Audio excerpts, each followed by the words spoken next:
R vote দিছি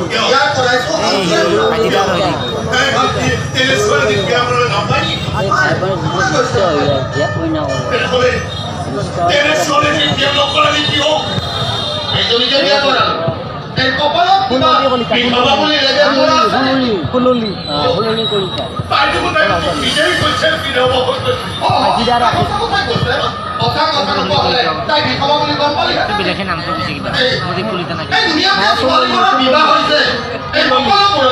জিয়ৰী কালতে বিয়া হোৱা ছোৱালী বুলি ভাবিছ নেকি?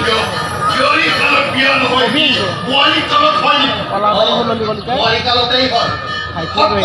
90% ছোৱালীয়ে আনুষ্ঠানিক বিয়াৰ আগতে বহুবাৰ বিয়া হৈ যায়। সেইবোৰ সমাজে নাজানে কাৰণে গোপন হৈ থাকে। বিয়া কৰাটো যদি কিন্তু একেবাৰে নিখুঁত পবিত্ৰ ছোৱালী বিয়া কৰোৱা বুলি সন্তুষ্টি আছে। সেইকাৰণে সকলোৰে আগত মহাসতীৰ ভাও দি পুৰা ছোৱালী বিয়া কৰাতকৈ সকলোৱে জনা শুনা বিধৱা